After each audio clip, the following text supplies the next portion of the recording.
Ty, and I did mine on dating app victimization, exploring users' emotions and attitudes. So a lot of you have already seen this 50 times, but who all recognizes these logos, and who has used a dating app or is currently using one at some point? Okay, small number. So, this will kind of help me describe like the way I define dating apps overall. So like this Tinder, Bumble, Hinge, those are all kind of like general usage, gay, straight, male, female, the whole 9 yards. And then like BLK is mostly for only like black people, gay or straight, either way. And then Grindr, typically only for gay males, transgender, questioning straight males, or and then and then Sniffies, it's more of a website. It's kind of for like voyeurism, kind of like more like public things where you can kind of just go anywhere, everywhere. They kind of have like different places where they say like this is safe to go in this place, this is safe to go in this place, and da da da. So I kind of define dating apps as any app or website that people would use for friendships, sexual interactions, anything of the sort. Previous research, it kind of talks about more like how dating apps are used on college campuses. And like Tinder, for example, they have like something called Tinder U. So you can put in like your TU email and you'll get like a little banner and it'll say like TU, and then it'll limit the people that you see kind of like in your like swipes to like college students specifically. So you'll see like BG, Bluffton, Findlay.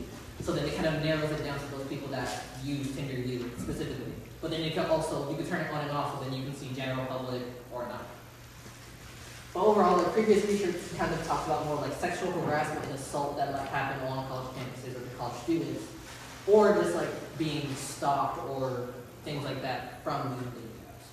It also, previous research kind of talks about how people report those crimes. So a lot of time, men are less likely to report these crimes, and then when it comes to gay men, they're even less likely to report to anyone. This could be depending where they live, whether they're open and out to their community or anything like that. But then I also kind of found that, like a study talked about observed prevalence of victimization of like LGBT men and women, and they kind of found there was higher prevalence with women and males that were part of the community, and heterosexual women kind of met their expectations of level of prevalence compared to everything else. So I kind of did this, I wanted to do this topic because it was like, in undergrad, I did a research that was about body image and like the use of social media. In my literature review, I specifically focused on dating apps, just because again, we were focusing on a college campus, so I kind of wanted to focus on what I thought would be at least more popular with that group. And so I wanted to kind of making this into my thesis, focus on spreading out from previous research that was only focusing on sexual assault or like cyber manipulation of kind of various different types of crime. So with my pilot study, I had an attitude survey and I had emotions that people could react to with different case studies. So I focused on sexual assault, hate crimes, property crimes, and like physical assault, domestic violence, and then overall just like opinion of safety. And then the emotions, it was more like hostility, sadness, surprise, and fear towards the different case studies we read.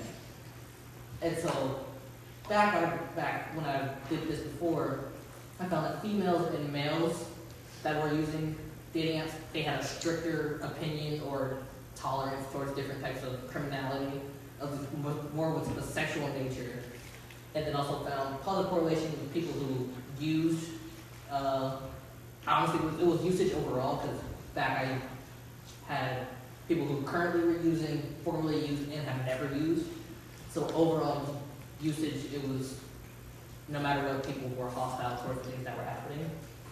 And then on average, there was moderate fear and hostility with their respective scales, where you'll see in a second the different calculators I made for each of the attitudes and emotions. But everything kind of fell to the moderate range of fear and hostility, and with sadness and surprise was generally low. So my hypotheses, I had 5 of them. I'm not going to really read each of them, but I wanted to see basically does gender significantly affect how people feel about dating app victimization, whether male or female. I did have a question. I did let people select non-binary, but I didn't have enough by non-binary, so you'll see the analysis. I didn't include them. And then with age, people could choose between a group, but for analysis, I focused on 26 and younger and 27 and older. And then with usage, I was only focused on people that had a history with using dating apps. So it was only people that were currently using or at least formerly used. If they never used, then it kind of just kicked them out of the survey. And then sexuality, I focused on LGBT and straight. And then finally, I wanted to see does the attitude of people's overall towards crimes affect their emotion or correlate with their emotions towards these different crimes that they're reading about. So my study was a 2x2 factorial between subjects, mixed method, non-repeated design. My main factors were gender, age, and usage, and then internal analysis with birth origin and sexuality, and then depends for attitudes and emotions. But I got, like I said, with gender, I didn't include non-binary, and I didn't analyze birth origin because, again, I had like 4 international, so there wasn't really any significance or very strong outliers. So I didn't include them in like individual analysis, but I included birth origin for overall analysis. So in total, I received 214 surveys, but then 130 of them I had to reject because due to people never using a dating app, an incomplete survey, or I had one person who just didn't accept the informed consent. They said they were 18 plus, but then said no to accepting the informed consent. So the survey was online, was using Qualtrics, it was a QR code, it was given to a population of students at a small Midwestern university, and a convenient sample that was available to me, so I could get as much variance as possible. So that survey included demographics, the attitude scale, and then the case studies with the emotions using the PANAS X scale. And then part of that, there was a section where people could write comments about the case studies if they wanted to. It was not mandatory. So for hypothesis 1 through 4, I use an independent t-test, and then for 5, I use Pearson correlation, but they all kind of go through the descriptive statistics and comparisons. Just the tree where you'll see in a second on how the spread of this is severely one of my limitations, that it's very off and not equal in the slightest. So for this study, I focused on sexual harassment, hate crimes, human trafficking, assault and domestic violence, and like just general safety opinions of using dating apps. And the emotions, it was only fear, serenity, and surprise. And fear and surprise are kind of in the name, but serenity, I kind of defined it as basically you're expecting something to happen. Like you're kind of preparing yourself, so you're not afraid. You're just kind of like, something's gonna happen, whether good, bad, or neutral, something's gonna happen. So like I said, here are the kind of like scales or calculators I made for like the total attitude, but then for each of the subscales of attitude that they total up to this. So you'll see like with the descriptives, these calculators would really only kind of see the spread for like the central tendencies where they fall, so like the mean, median, mode, and like all that is kind of where these will sit. But kind of focus on the total attitude, because I'm not going to really explain every single one. And with the emotions, but for the emotions, I had each scale for each one, because there was 6 emotions to rank for fear, but then for serenity and surprise there were like 3. But for analysis, I just focused on the total of adding up all of their fear from the 3 case studies instead of each individual case study. So, a whole lot of numbers coming your way.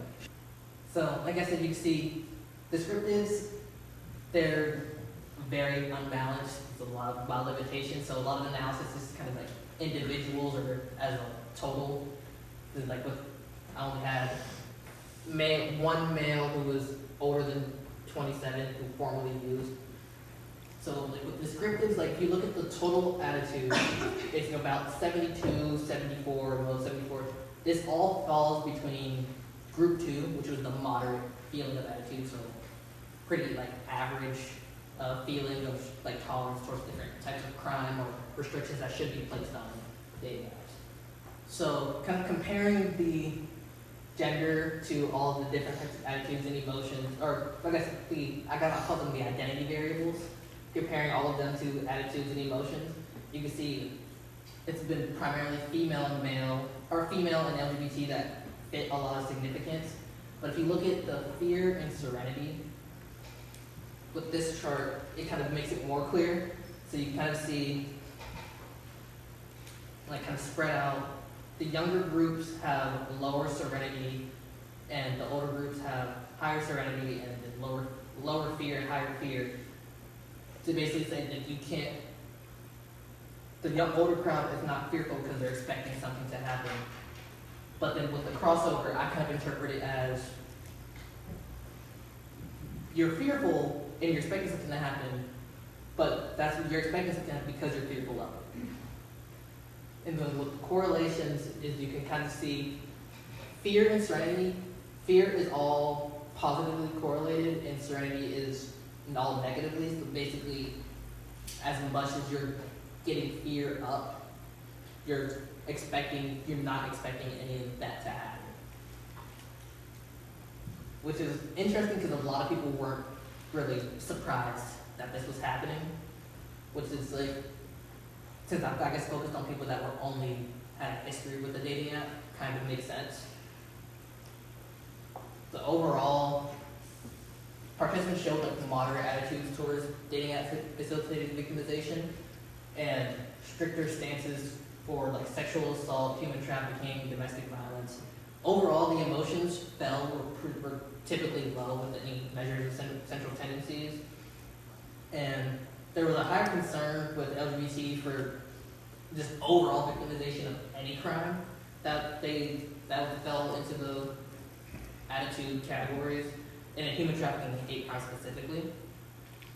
And the female participants were more sensitive to sexual assault, domestic violence, and reported higher fear, which I feel like it might be a mix of personal experience or maybe media influence of kind of going with true crime, things like that. You see more women being the targets of domestic violence than you would see men. So they're kind of being more pushed that they should be fearful of this compared to others.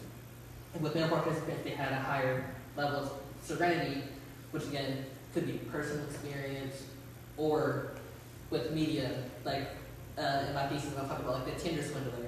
It's kind of like, oh, if you're expecting to be catfished, you're expecting something to be, money to be stolen from you or something like that. And then like with surprise, there was no strongly reported significance except for with currently using dating app users.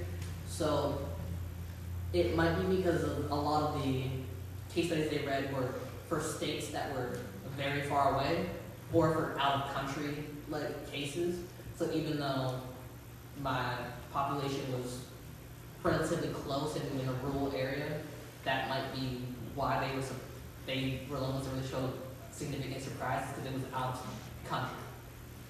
Limitations, uneven demographics, low non-binary and international students.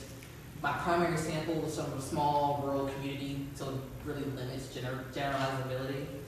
And then outside factors, it might be like media, personal experience, and just overall, if you didn't personally experience it, you might have a friend that might have experienced it.